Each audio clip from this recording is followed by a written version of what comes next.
A paz do Senhor, queridos adolescentes. Estamos em mais uma lição hoje, a terceira lição do segundo trimestre. Mas antes vamos fazer uma oração. Querido Deus de misericórdia, obrigado, Senhor, pela tua graça, obrigado por nossa vida, obrigado por nossa igreja, pela liderança que temos. Quero te agradecer também por cada aluno, Senhor, e por cada família. E pedir a tua graça e pedir que nós possamos aplicar o que aprendemos para a nossa vida cotidiana, em nome de Jesus. Amém. Falei para vocês, alunos, que estamos na terceira lição. O tema do nosso trimestre é Quem é Deus? A primeira lição fala que Ele é o Criador, a segunda que Ele é o Libertador e a lição de hoje que Ele é o único. O nosso textuário encontra-se em Deuteronômio capítulo 6, versículo 4, que diz assim: Escuta, povo de Israel, o Senhor, e somente o Senhor, é o nosso Deus. É o profeta Elias que vai provar que Deus é único. Depois do reinado de Salomão, o reino de Israel se dividiu em reino do norte e reino do sul, por causa da imprudência do filho de Roboão.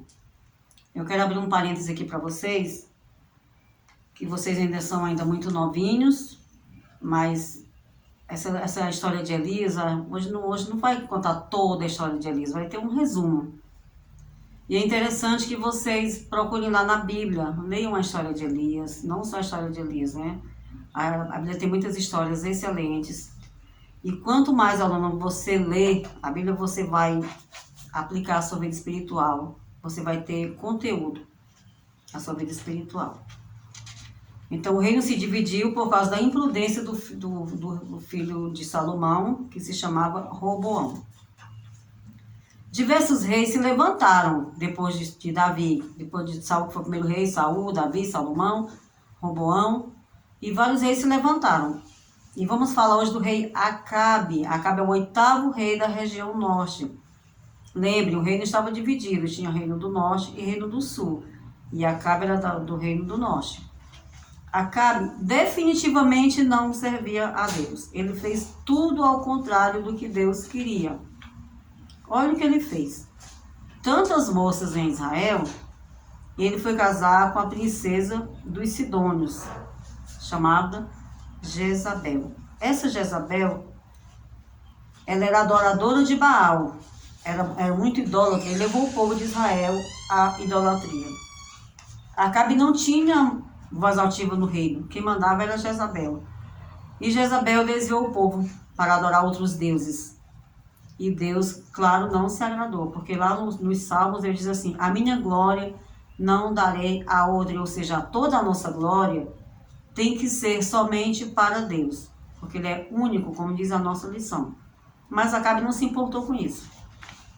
Então Deus levantou o profeta Elias para anunciar o descontentamento por causa de todo o pecado de Israel.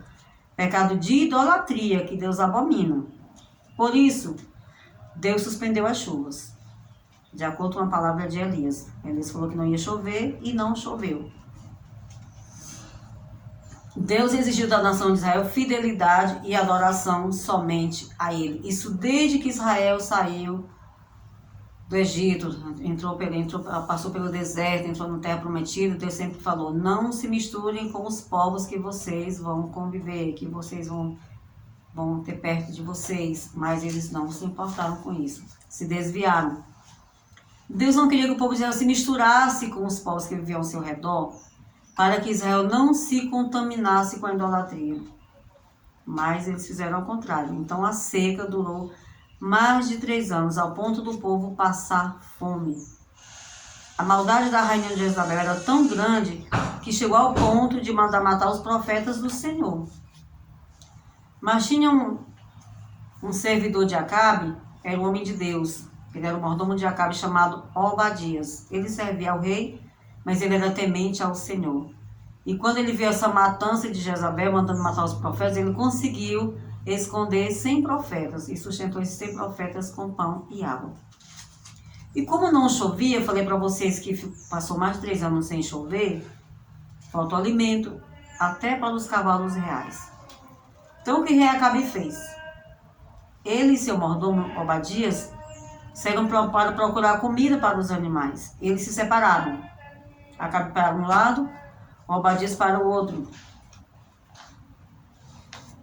E Elias encontrou com Obadias e mandou um recado para o rei. Obadias disse: fala para teu senhor, o rei Acabe, que estou aqui e quero falar com ele. Acabe atendeu o chamado de Elias.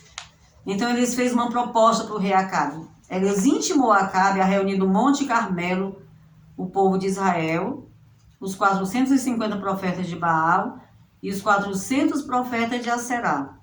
E quando todos estavam reunidos, Elias fez um desafio para provar que era quem era Deus de verdade. Mas ele sabia que é o nosso Deus que é de verdade, mas ele queria provar para o povo, porque o povo estava se deixando levar pela idolatria.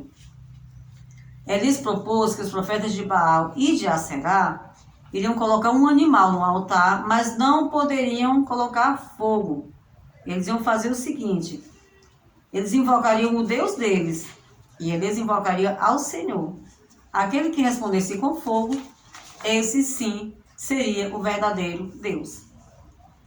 O povo gostou da proposta, então os profetas de Baal e Aserá invocaram o nome de Baal até ao meio-dia e dizia: responde-nos, Baal, responde-nos, Baal.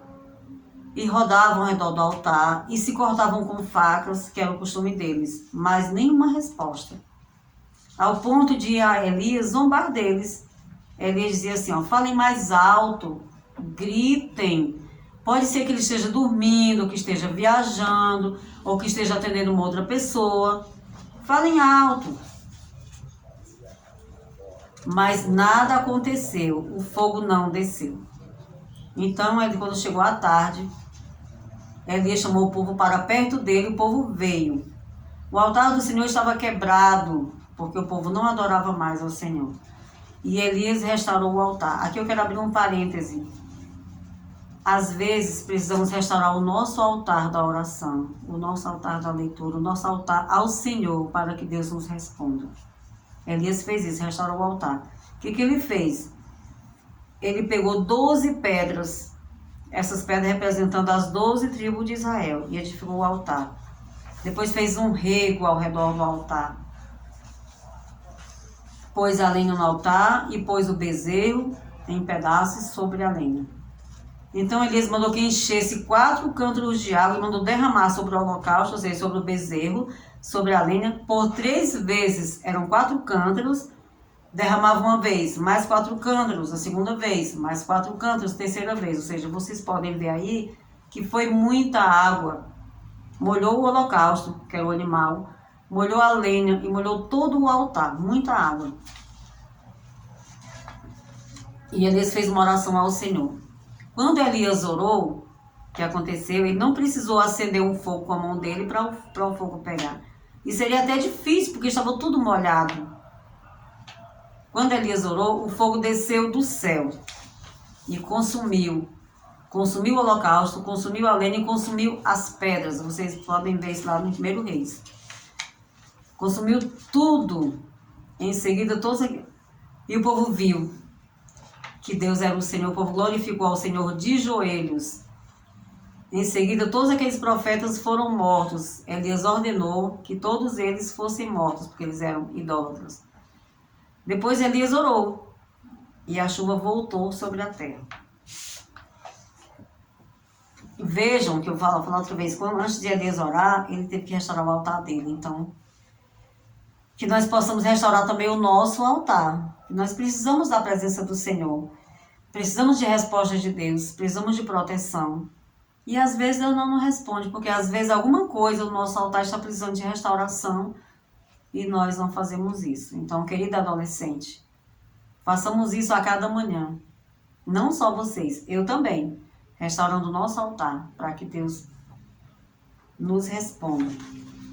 Precisamos avaliar o nosso coração, se está como Deus se agrada, como Deus quer, e se está em condições de responder. Precisamos buscar Deus em primeiro lugar. O que diz a Bíblia? Buscar em primeiro lugar o reino de Deus e todas as coisas vos serão acrescentadas. E eu trouxe aqui uma dinâmica para vocês bem interessante. Eu tenho aqui, ó, limão. O limão vai representar as coisas de Deus. E o arroz vai representar as demais coisas. O que diz a Bíblia? Buscai primeiro o reino de Deus e a sua justiça, e as demais coisas vos serão acrescentadas. Se eu botar primeiro, fizer primeiro as demais coisas, que é o arroz, vamos ver aqui, olha. Vou fazer primeiro as demais coisas, que não são as coisas de Deus. Agora eu vou colocar aqui o limão representando as coisas de Deus. Não vai caber. Agora eu tenho a mesma quantidade de limão e tenho a mesma quantidade de arroz. Mas se eu colocar primeiro o que representa as coisas de Deus, buscar primeiro o reino de Deus e a sua justiça. Não, eu vejo que aquela hora ficou ultrapassando.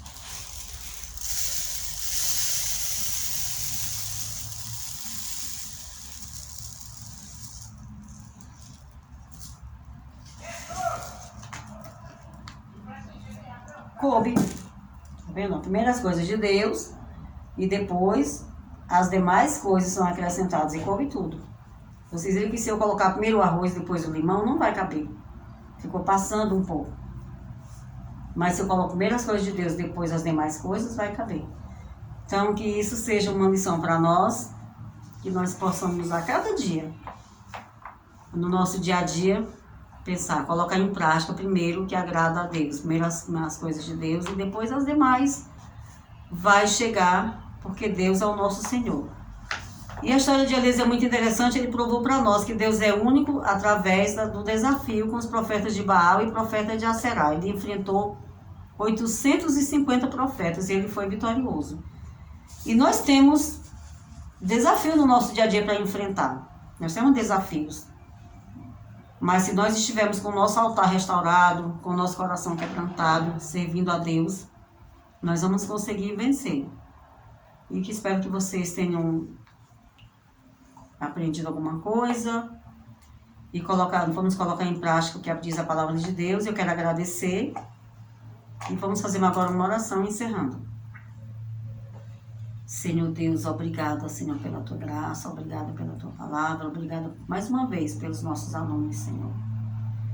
Em nome de Jesus, que nós possamos te servir de coração, que nós possamos, Senhor, a cada manhã restaurar o nosso altar, a cada manhã buscar a tua presença, Senhor, e que nós possamos estar diante de ti para te servir e te agradar. Em nome de Jesus. Amém.